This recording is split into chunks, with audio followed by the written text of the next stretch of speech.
Hey guys, it's Andre or Choke Nader if you know me from my stream. I want to talk about one thing that people ask me while I'm live streaming sometimes. It's how I got started as an artist. And I don't want this to be some kind of advice column. I'm not trying to tell you what to do. It's rather, I just want to tell my story. And if anyone's interested in lifting their art from a hobby into a career and getting started, this is how I did it. And for me, first of all, I do want to go over some of my advantages and disadvantages. One disadvantage is I don't have an art degree. So you guys know I did go to art school, Academy of Art in San Francisco, but I wasn't able to finish for a lot of reasons. Don't want to get into that now, but um, one advantage I do have is the thing that as a young adult male you might be ashamed about, or a person like me might be ashamed about, is I live with my parents, but they allow me to live at home. They never kick me out, never forced me to pay rent. So that's a big advantage that I had, and my parents told me, hey, this is okay, we'll let you live here as long as you can do what you need to do. And I took that for granted for a long time, and I just kind of lived there without putting in all the work that I thought I should be doing. But there was a point. So this was 2 years ago. I got started 2 years ago freelancing. And then how did that start it out? How did that start out? And I was like, you know what? People do commissions. And for some reason, I was already 26 years old, and I had never done a commission in my life. And I started off literally with a Facebook status, and I said, "Hey guys, I'm gonna start doing commissions. I'm new to this, so I'm gonna start out real cheap. Name your price. $5, $10, super cheap stuff." And when I started out, I think the first couple commissions that I ever got, it was like draw me the Duck Hunt dog with the wild gunman from Super Smash Brothers. And then another guy wanted me to draw Charizard with like a cool T-shirt, and those were like $10 and $5. And ever since then, I started out super cheap, and because they were so cheap, I started building a list of things to do. And back then, I didn't really know how to manage my time super well. I just thought the idea of making money from art was so new to me. Again, I was a late bloomer on this. I didn't start until I was 26. Um, by the way, another advantage I had is, I did go to art school, and I had been drawing for a long time. So I had already a decent skill level where the demand was pretty high from the get-go. So that's good. So I would encourage you, again, this is not an advice column, but I would encourage anyone trying to get into an art career to just continue practicing and studying as much as you can, and improving, because that's going to be a journey the whole way. And sometimes when you get caught up in work, you forget to study and practice and improve. But anyway, I started off from there, and then slowly, I think for the first year, I was only doing commissions, but I was also live streaming all of it. And live streaming starts out really slow, only one or two viewers, a lot of hours with zero viewers. A lot of people ask me, they want to get into live streaming, and I tell them, you got to get used to having no one there. It's going to happen for a while. Some people start out really lucky. They start growing right away, but it took me a long time to grow, especially because with creative streaming and drawing, and sometimes my drawings aren't very good.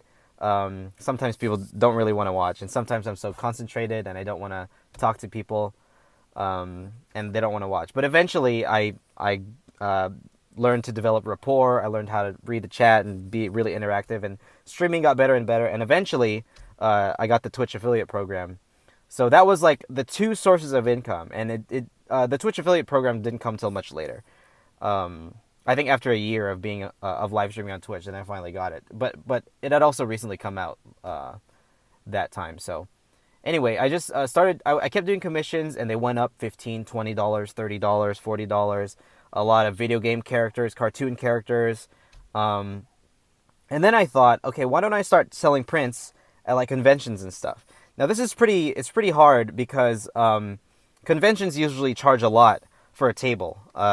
They usually charge smaller conventions maybe $60 to $100. Large conventions, which I've never done yet, usually upwards of $200 for a table. And because there's a lot of people, they say, quote unquote, it's easy to break even. But sometimes it's not. My first convention, I barely broke even. Second convention, I barely broke even. But I've done a lot of smaller events where I was able to make a profit. So a lot of the commissions that I did, because they were popular characters, fan art characters, I was able to sell them at conventions. You guys can look about the legality of that on other YouTube videos. I don't want to get super into that right now. But they let you do it. I'm just going to say they let you do it at conventions most of the time. You guys have seen it if you've been to conventions. People sell fan art all the time.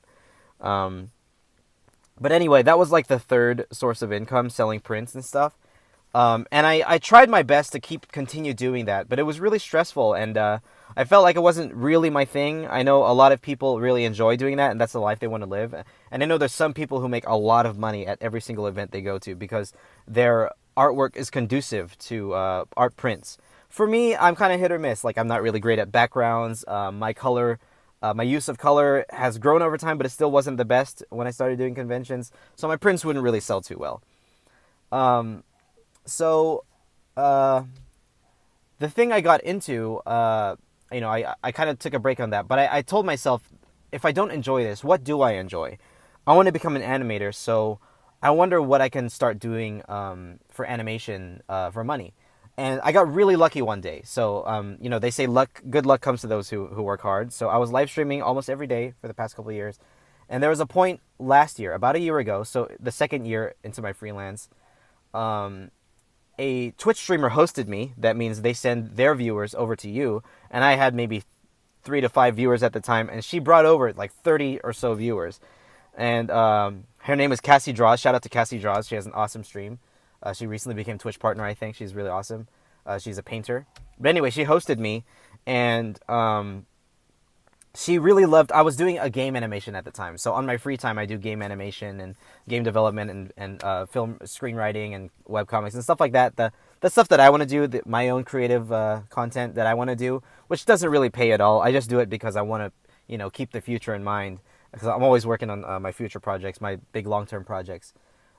So I was working on some game animation, and she saw me. She popped into my stream, and she's like, "Oh my gosh, your animation's so cute.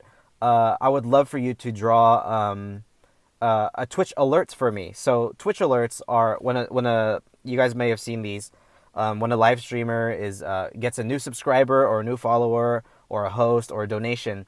Usually they have some kind of animation pop up. And she wanted some custom animations, so I drew her and her dog, like her hugging her dog or walking her dog while holding a box of pizza, and they were super cute. And that was my first commission, and that was I think I did them for like $40 each, and they were very short, like 8 to 16 frame animations, super short. And it took a long time at first because I wasn't used to that kind of thing, like how to make a GIF or GIF, whatever you say. But I did it, and it became a niche instantly. And I was like, I got a couple more commissioners from people who just saw those. And then I had another friend, her name is Psycho Mochi, she's another creative streamer. She told me, hey, you should get on Fiverr. I've been doing Twitch emotes through Fiverr. And I think you would be able to really find a market there on Fiverr because what you do is so unique. And I realized, yeah, not a lot of people are doing this. So I found my market, I think, at least for now. Twitch alert animation. So I put that gig on Fiverr. I'll probably put a link below if you're interested in one of these. I put a gig on Fiverr, Twitch alert animations, and right away I started getting messages. I really prefer when people just put in an order because that makes it easier for me. But a lot of people send a message first, like, hey, can you do this or that? Are you interested in this or that? And then you work out an order. And sometimes you can give a custom order with a custom price.